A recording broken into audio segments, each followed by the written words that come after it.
Ano nga ba ang CFO or Commission on Filipinos Overseas? Para saan ba ito? So ang CFO po or ang Commission on Filipinos Overseas, sila po ay government agency dyan sa Philippines. So sila po yung nagpo-provide sa mga Filipino na gustong manirahan na sa ibang bansa. Sila yung nagpo-provide ng information and guidance about sa rights and obligations natin dito sa ibang bansa.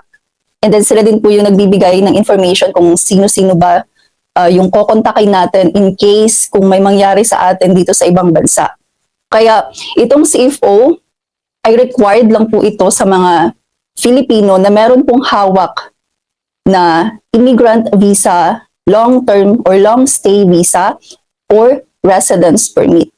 Meron silang isang question dito, does your visa belong to the list? Meron ka bang permanent resident or immigrant visa? Meron ka bang immigrant worker visa to USA? Meron ka bang long-term resident visa to Japan? Meron ka bang fiancé visa, spouse visa, partner visa, J1 visa, or au pair visa? So kapag mag-yes ka po dito sa question na to, meaning kailangan mo mag-register sa CFO at mag-attend ng seminar. Pero kung mag-no ka dito kasi hindi belong yung visa mo dito, for example, tourist visa ang hawak mo, or for example, visit visa ang hawak mo. So wala dito, di ba? Wala dito sa list ang visit visa. Wala dito yung tourist visa. Ibig sabihin, hindi natin kailangan mag-register sa CFO. Hindi natin kailangan mag-attend ng seminar.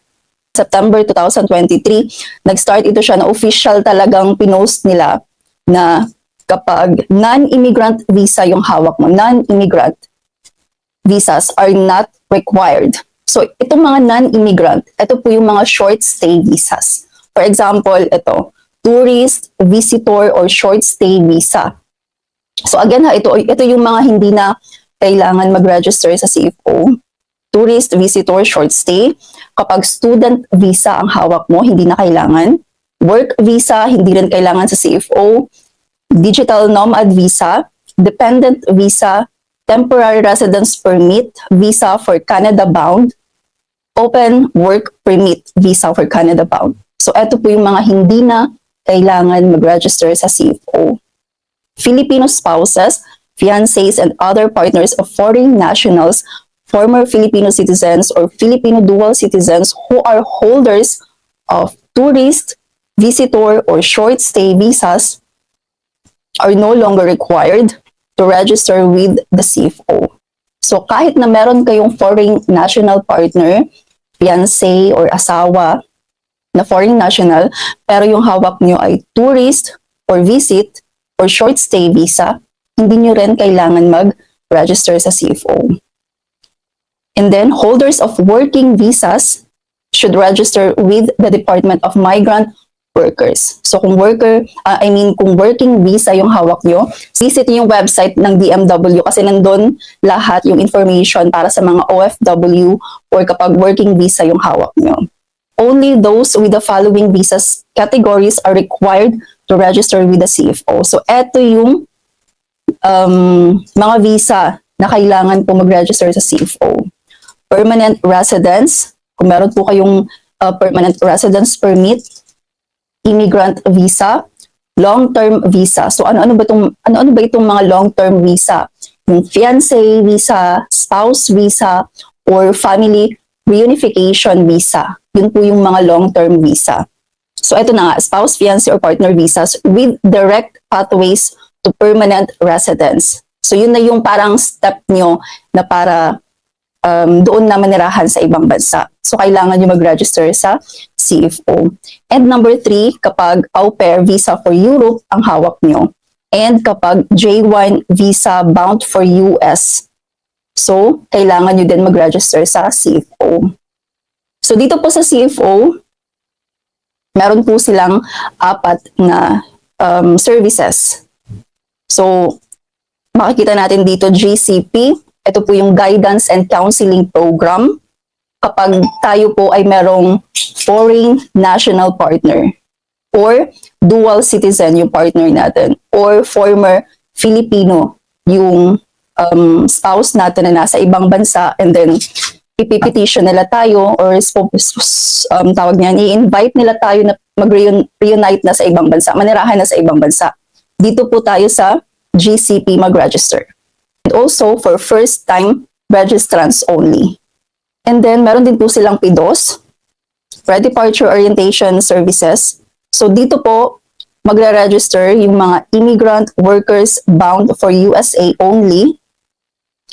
And kapag kayo po ay sponsored by immediate relatives such as parents, kapatid, children, grandparents, aunts and uncles, etc.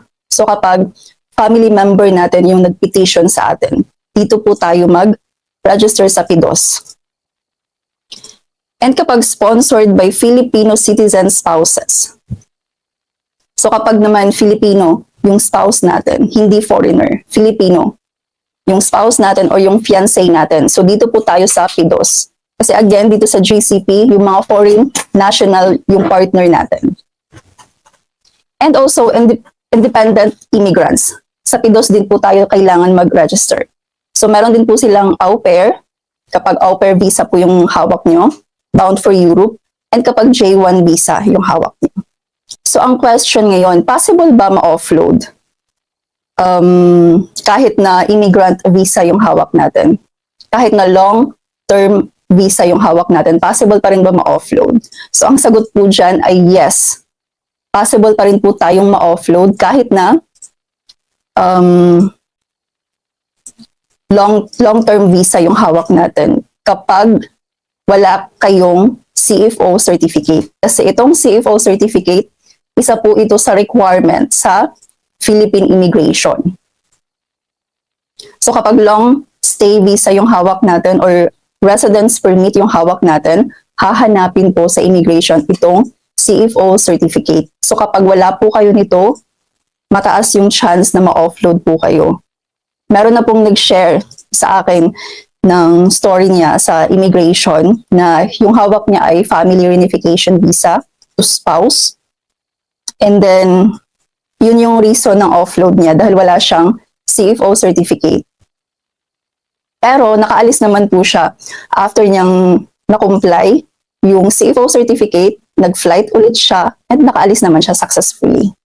So ayun, so para maiwasan natin yun na mangyari sa inyo, yung ma-offload kahit na long stay visa yung hawak niyo, huwag kayong pakampante kasi may mga requirements sa immigration na talagang hahanapin, and kapag wala, mataas talaga yung chance na ma-offload po tayo.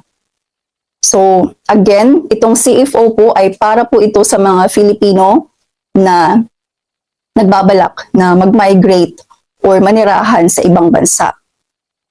Kailangan po natin mag-attend muna ng seminar sa CFO. Paano ba makakuha?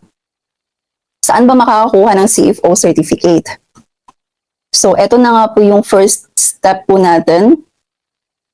First is kailangan po natin i-visit yung website ng CFO. So, ayan po, cfo.gov.ph.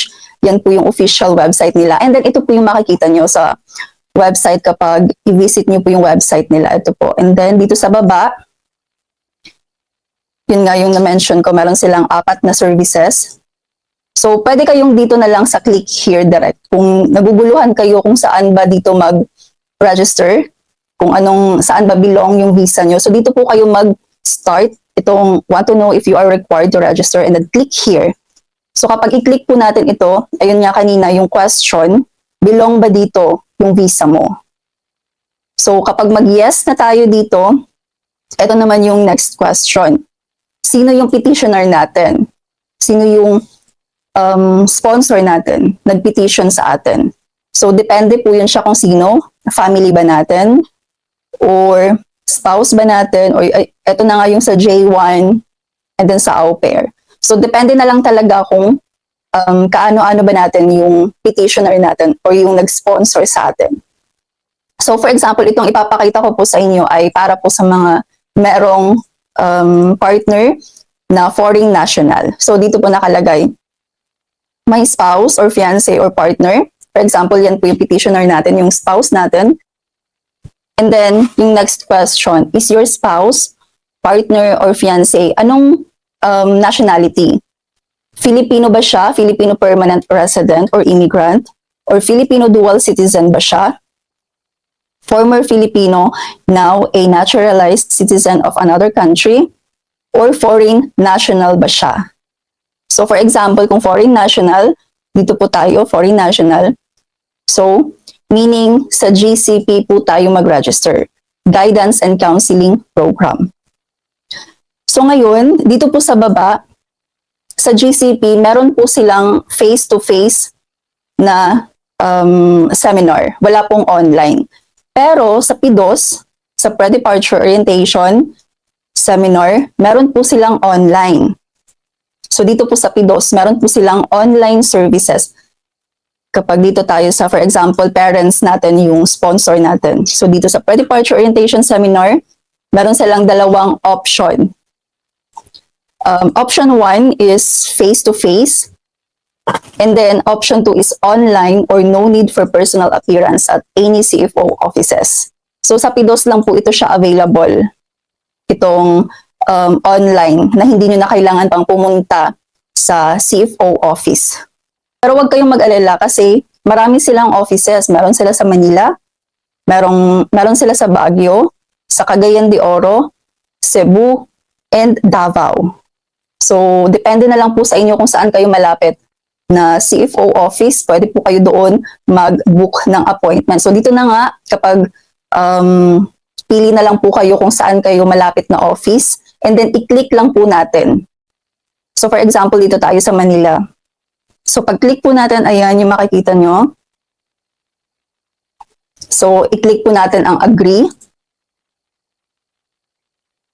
Ito na pala tayo sa step 2. Select the CFO service you need and then complete the initial registration. So, dito na tayo sa complete the initial registration. So, ito po yung list of primary requirements. So, sa CFO, hindi lang po tayo basta lang mag-attend ng seminar. Meron din po sila doon mga requirements kailangan nating dalahin sa CFO kasi maghahanap po sila ng requirements. So for example, ito po yung primary requirements, itong barcoded confirmation form. Makukuha po natin ito after po natin mag-book ng appointment. And then original valid passport and additional 2 valid IDs. So kailangan dalahin niyo po yung original na passport nyo and magdala din po kayo ng extra na 2 valid ID. And kailangan din po ang original visa. So, hindi po tayo pwedeng mag-book ng appointment na wala pa yung visa natin. So, kailangan ma-receive po muna natin yung visa natin saka po tayo mag-book ng appointment sa CFO and mag-attend ng seminar. Kasi isa po yun sa requirements sa CFO. And confirmation of permanent residence for Canada bound only.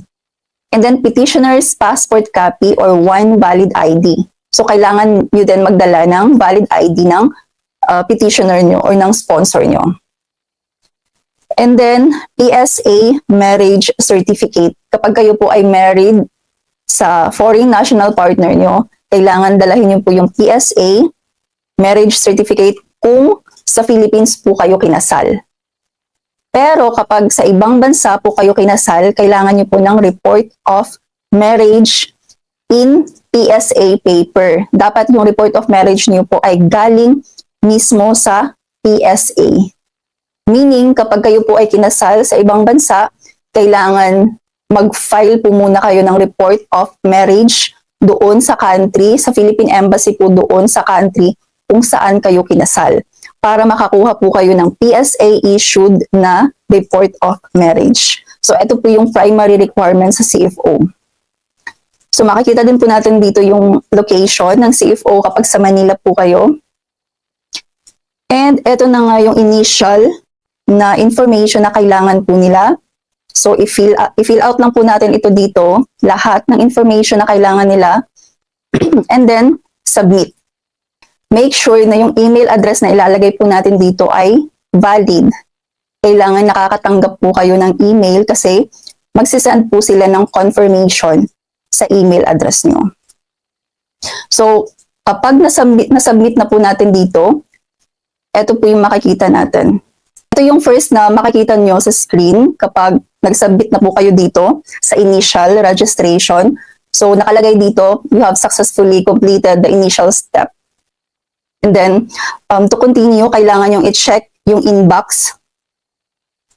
And i-click po natin itong link na marireceive po natin sa email. So, eto may click here po dito or itong link na nakalagay po sa email. So, better check nyo po talaga or dapat yung valid email address yung ilalagay po natin. So, once kapag na-click na po natin itong link, eto po yung makikita natin. Diretso na tayo sa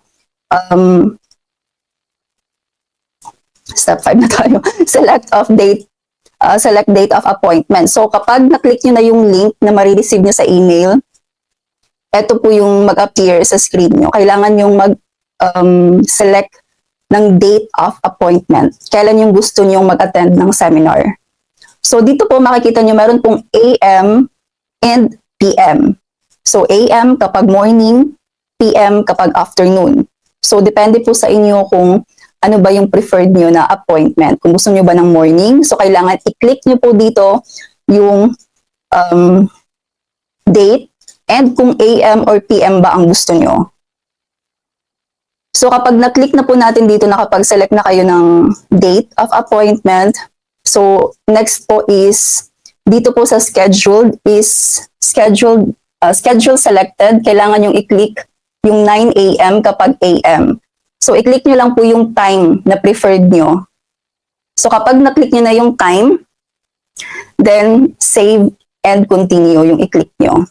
So after that, kapag nakapag-select na po kayo ng date of appointment, kailangan yung mag-fill out ng form. Ito naman po yung makikita nyo after yung mag-select ng appointment date. So kailangan yung i-fill out lahat ng information po dito na kailangan nila.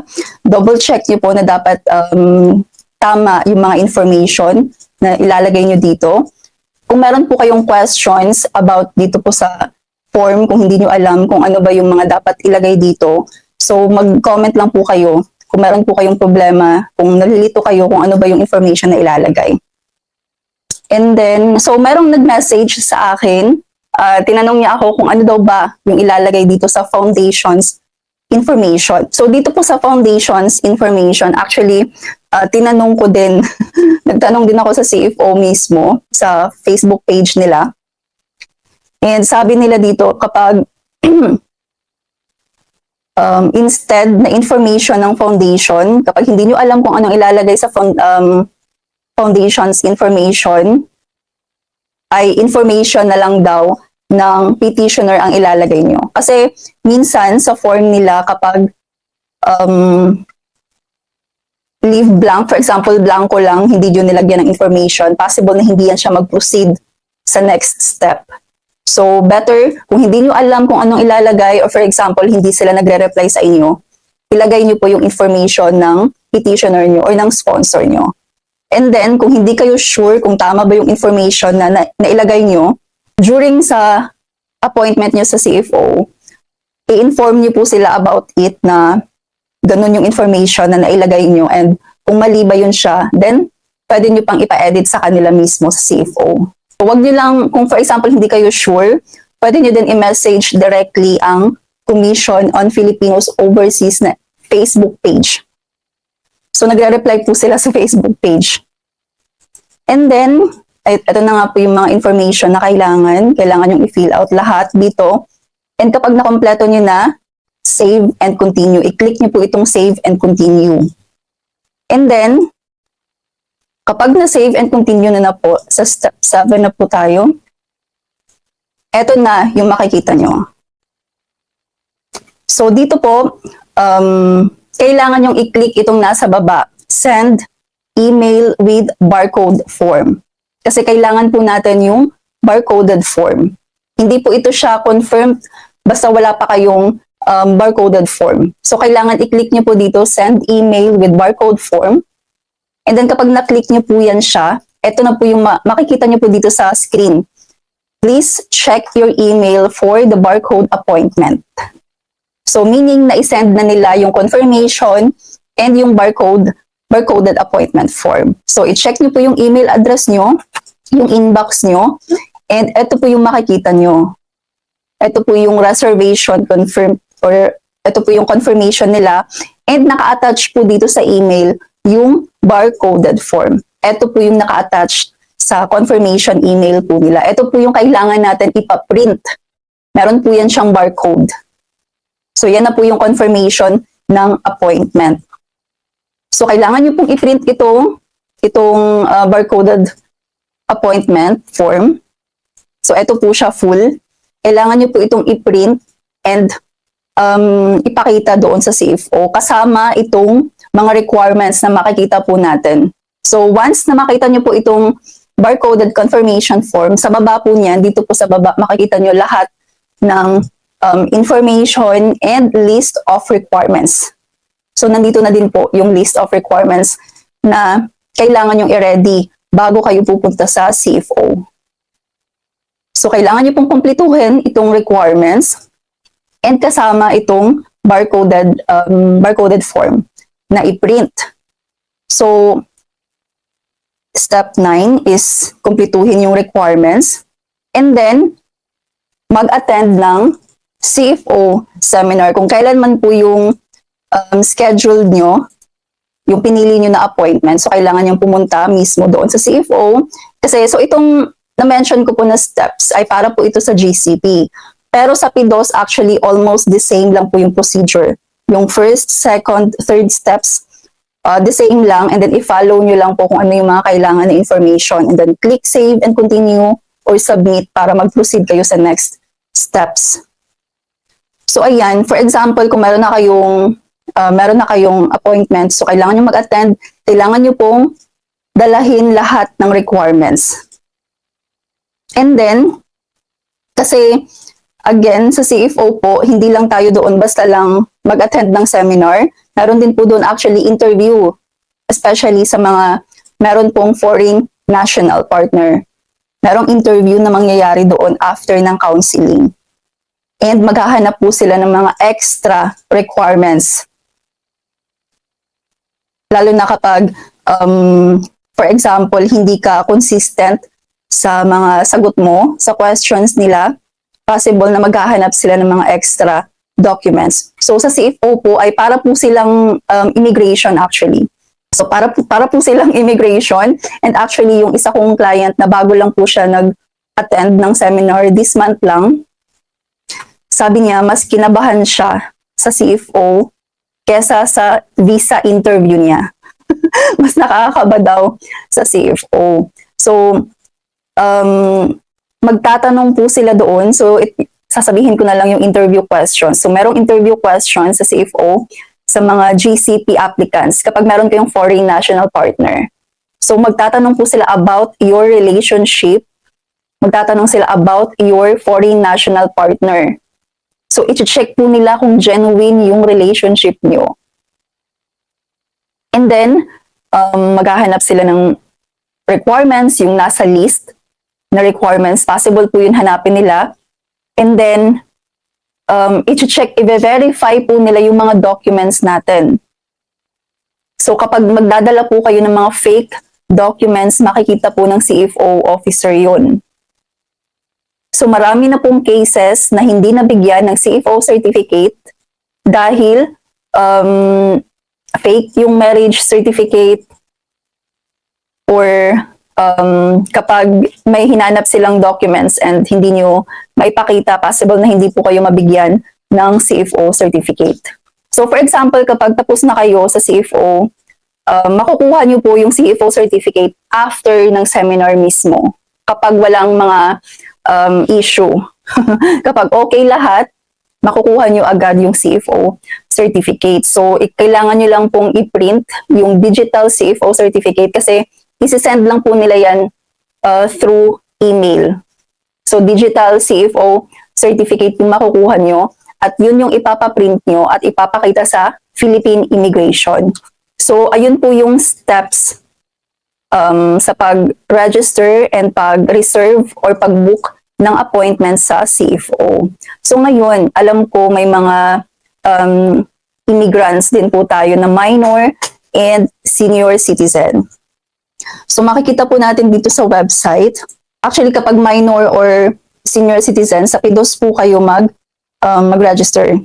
So nakalagay po dito, the PIDOS is for immigrants aged 20 to 59 years old who are petitioned by their parents, siblings, or immediate relatives, including independent applicants. So, up to 59 lang po dito nakalagay. Kasi yung mga 60 years old and above ay exempted po sila sa seminar. Hindi po nila kailangan mag-attend ng seminar kapag kayo po ay 60 and above years old. Pero, kahit na hindi po kayo kailangan mag-attend ng seminar, kailangan nyo pa rin kumuha ng CFO certificate. So, pwede po kayong mag-walk-in kapag kayo po ay senior citizen. Pero dapat yung applicant po mismo kapag mag-walk-in.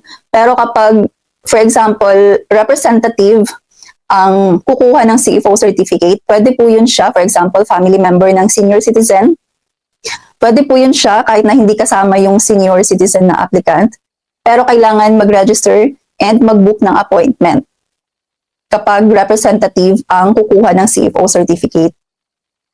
Pero kapag kasama yung senior na applicant, pwedeng mag-walk-in na lang diretsyo sa CFO. So, and then meron din po dito, the peer counseling program is for immigrants aged 13 to 19 years old. So, kapag kayo po ay 13 up to 19 years old, kailangan nyo na mag-attend ng peer counseling program. So 13 up to 19, so meaning 12 years old and below ay exempted sa seminar. 12 years old and below. Pero, same sa senior citizen, kailangan din kuha ng CFO certificate. So yung representative, ang kukuha pwede, basta kailangan kapag representative, kailangan itong mag-book ng appointment, I mean. Pero kapag kasama yung minor, pwede kayong mag-walk-in. Basta kasama yung minor na applicant. So hindi na, kapag mag-walk-in kayo, hindi nyo na kailangan pang mag-register online. Diretso na lang kayong pupunta sa CFO. Pero kapag wala ang minor, representative lang, kailangan mag-book ng appointment para makakuha sila ng CFO certificate. Ito na yung tips and guide ko para sa inyo.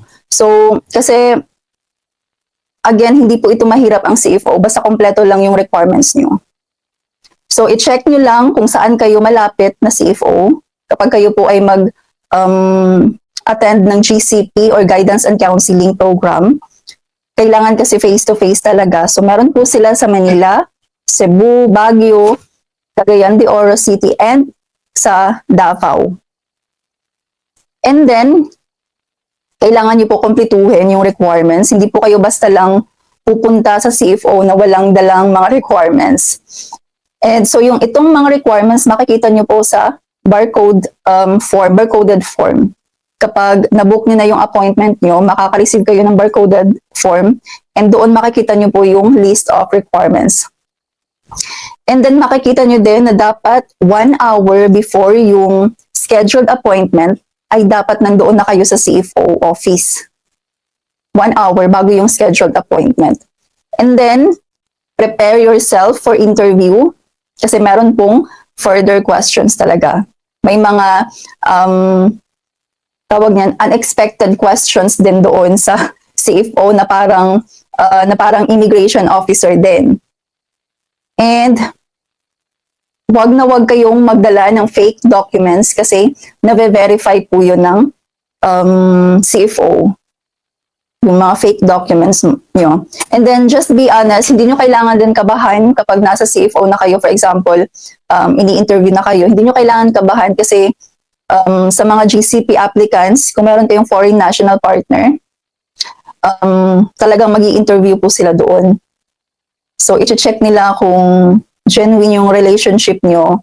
Kasi marami na pong na biktima ng human trafficking and sobrang uso na ngayon dyan sa Philippines talaga yung ang tawag ba nun? Yung fake marriage and then pagdating doon sa ibang bansa, iba pala, illegal na pala yung mga trabaho doon. So, ganun yung chine-check po ng CFO. So, kaya naman, just be honest, kung totoo naman yung relationship nyo with your foreign national partner, hindi nyo kailangan kabahan. So, parang immigration lang po din yan sila. And then, so, eto na nga yung mga frequently asked questions natin. Sasagutin po natin ito.